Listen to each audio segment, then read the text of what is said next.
Hi everyone. Today I'm going to talk about another recent Criterion release, an upgrade released by Criterion of Mildred Pierce from Blu-ray to 4K UHD. This release does include the Blu-ray as well. This is a movie from 1945. It stars Joan Crawford and is directed by Michael Curtiz.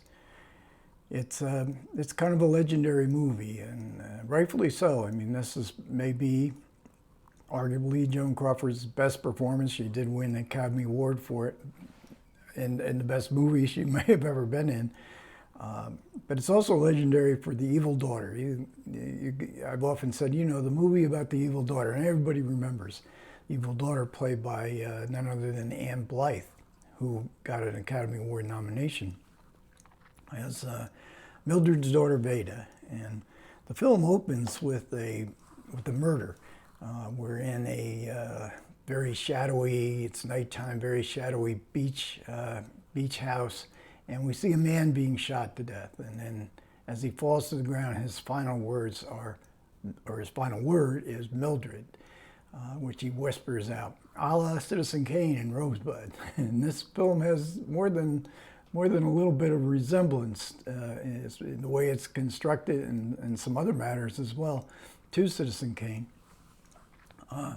So then we get a great black and white, I mean, it looks absolutely gorgeous in UHD sequence where we see Joan Crawford, Mildred Pierce on a bridge, and it looks like she's about to jump in the water, and nighttime shadows, Max Steiner's score.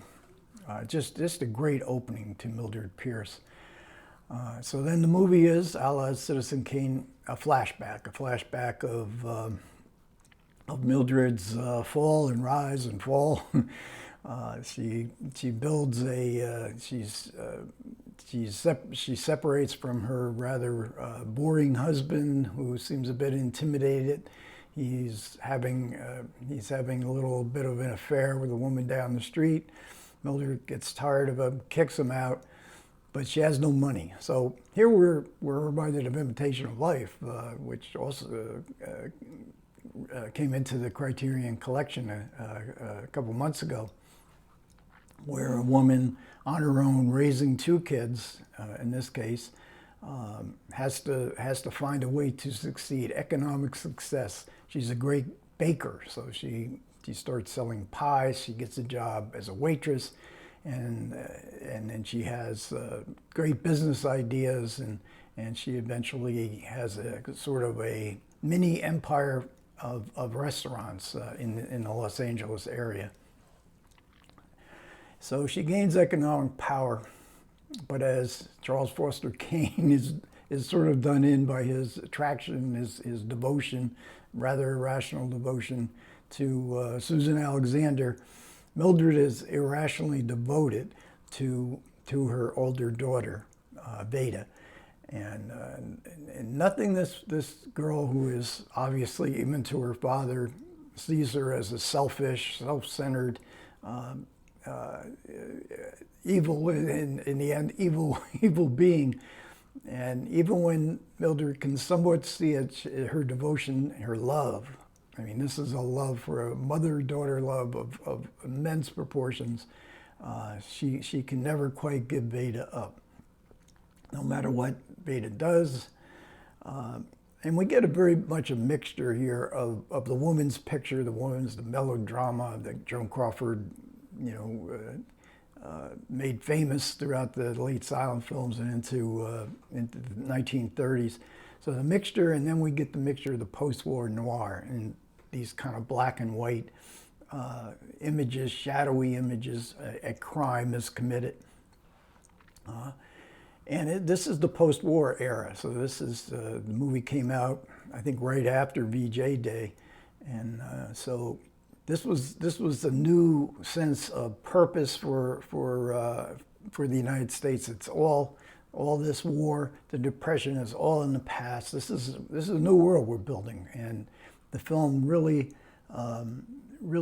plays into and reflects this new sense of energy, optimism, success defined in a capitalist world by money. How much money do you have? But also a rise in class. In Veda's case, for Mildred, it's money, but for Veda, it's a rise in class. She's sick of this middle-class world. She's attracted to the aristocracy, the country club set. The casting here is obviously phenomenal. Joan Crawford was not Michael Curtiz's first choice. His first choice was Barbara Stanwyck. Barbara Stanwyck would have been my first choice as well. And in a supplement, Joan Crawford is on the David Frost show in 1970, and Crawford says too, Stanwyck would have probably been better than me. But she wanted this role very much because her 15-year, maybe even longer career at MGM was over. Her contract was over. They did not re-sign her. She signed on with Warner Brothers. She wanted to wait till a really good role came by, so for a year she didn't do anything, and this was the role she wanted. Curtiz made her made her do a bunch of testing.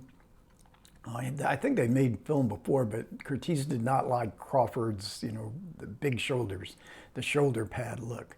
But that was her natural look. As we learn in a documentary in the supplements, that when the great designer Adrian designed dresses for her, going back to the 1930 or maybe even before, he noticed these huge shoulders that Crawford had. Instead of trying to get rid of them, he sort of extenuated them with these shoulder pads. And Crawford tested with other actresses who would play Veda, Anne Blythe in particular, but there's such an emotional intensity to the famous scene on the staircase. If you've ever seen Mildred Pierce, this is one of the great moments of acting. Who would have thought Joan Crawford and Anne Blythe, but they really pull off all the stops in that staircase scene. So they had good mother-daughter vibes going on there. Anne Blythe playing Vida, she was in musicals and she had a great singing voice. This was where she was going to be an actress in a role, and she did indeed get that Academy Award nomination. And then we have some easily identified character actors. Jack Carson plays a quote-unquote friend who always has a angle to all his schemes. He initially helps Mildred in building her restaurant empire. This is one of his best performances. Zachary Scott plays the second husband of Mildred. He comes from the aristocracy, and he plays the part quite properly as a vampire. I really liked the younger daughter, Veda's younger daughter, younger sister, who was played by Joan Marlowe. Very spunky little performance, and I thought, boy, did I ever see her in anything else? And I don't think I ever did. She had about maybe 15 credits. Butterfly McQueen plays, once Mildred gets upwardly mobile, she can hire a housekeeper and look after the kids. Butterfly McQueen gives a really nice little turn, and it's a significant role enough for sure to get a credit, but Butterfly McQueen is not in the opening credits. So we get this very fast-paced style of Warner Brothers, and this is a studio film, and Michael Curtiz was a studio director. This is a particular look. Warner Brothers movies look different from the other studios, and maybe Max Steiner music. And I want to talk a little bit about the book, the adaptation, because I don't often talk about the writers and the connection. This is a really beat up copy of Mildred Pierce by James M. Cain, who wrote the novel, that my library, my 40 libraries, there was only one library that had this on the shelves, and this beat up copy, which I read. I had never read this before. Of course, James M. Cain was in the height of his popularity. He had Double Indemnity. He had The Postman Always Rings Twice, all in this same era. It's a good book, but it's different than the movie. and the adaptation, the screenplay is attributed to Ronald McDougall. And in the book, much to my surprise, there's no murder. the murder is really sort of the centerpiece of the movie. This is a really good adaptation. I mean, the murder really makes the movie. The murder ties the movie together, a la the rug in The Big Lebowski. In the book, Beta becomes an opera star, like Susan Alexander in Citizen Kane. Here she does not. She's not that she's not that talented. And the book was also set in the Depression era, 1931. So nobody wanted to be, and by 1945, nobody wanted, after the years of the Depression in World War II, nobody wanted to be reminded of the Depression for sure. And again, as a studio picture, they had staff writers that also contributed, uncredited contributors. IMDb lists 6 or 7 of them, including William Faulkner. And you can kind of get a sense that they may have wanted, well, let's jazz this up a little bit. We need a little comic relief. So Eve Arden playing Ida. Ida in the book is just a character. She becomes Mildred's best friend and originally her first employer, and then she becomes an employee. And Eve Arden role with her sarcastic jibes, to put some oomph into the movie, and also Jack Carson's character Wally, who is a friend of the so-called friend of the family. You never really know he's a friend or not. He's not much in the book, but Jack Carson really makes him come alive, I think, in the movie. So this is a great, I think, example of studio filmmaking a la Michael Curtiz, who always kept things moving along as fast as he could. Now in the supplements, now this is like I say, this is the same supplements that are on the Blu-ray, the original Blu-ray release. So the 4K UHD has no supplements. You have to pop in the Blu-ray. Now I'll talk here a little bit before I get to the supplements about the picture quality. Now, from what I can tell, the picture quality scientists have given this a thumbs up, the 4K UHD versus the Blu-ray. And when I popped in the Blu-ray, and I just finished watching the 4K, I thought before I started watching the supplements, I'll check out go through some of the chapters and check out, what the Blu-ray looked like. And I saw, having just finished the movie, I saw, a very significant difference. This is in the contrast and the grays, the deep blacks, especially in the opening sequence. The Blu-ray is very bright, and of course HDR. There's no Dolby Vision here, but the HDR, is always a little bit darker than what we were used to seeing on Blu-ray. So although the Blu-ray is very clean, and sharp, but the details are even better on the 4K UHD. Now I didn't have this on Blu-ray. I'm not upgrading movies that I have on Blu-ray when a UHD comes out, but since I didn't have this, and I hadn't seen the film in many, many years, so I was really anxious to see this film. So in the supplements, the same supplements that are in the Blu-ray, there's nothing different. Molly Haskell and Robert Polito have about a 25-minute conversation about the movie, which is really good, and I think Robert Polito sounds to be an expert on the career of James M. Cain. We get a full feature-length documentary on Joan Crawford, ultimate movie star.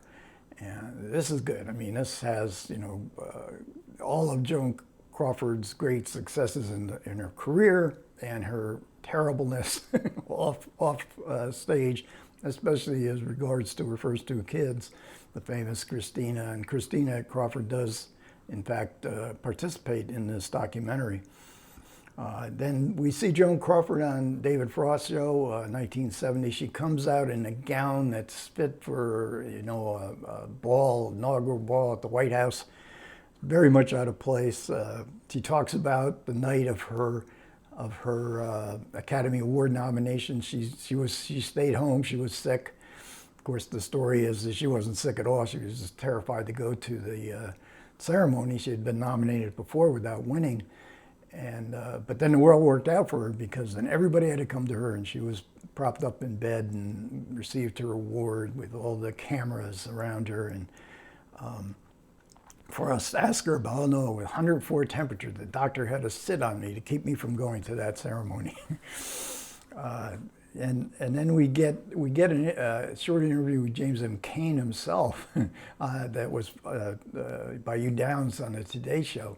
I'd never seen this before. I'd never seen James M. Cain interviewed before. He's quite an interesting fellow, and his experiences in Hollywood in particular. Then we get a really good interview with Ann Blythe from around 2002, maybe like 20 years ago. She's still with us. I think she's 94, 95. So she would have been in her early 70s then, and at one of Eddie Muller's San Francisco Noir City festivals. And we see the question and answer and the great love that the audience had for Ann Blythe, and she's very good. And she even sings a little bit at the end. So you get this, this Criterion edition. You definitely have to see that. And then we get another fold out with a little bit of artwork. We get Veda and we get Mildred, and we get in the fold out we get a woman's work by an essay by Imogen Sarah Smith. Just extraordinary. I praise I praise Imogen Sarah Smith every chance I get, because I mean to me she's the greatest film historian / critic I think around today. So we get nothing much on the interior, and we get a Blu-ray and a 4K UHD. So that about wrap it up.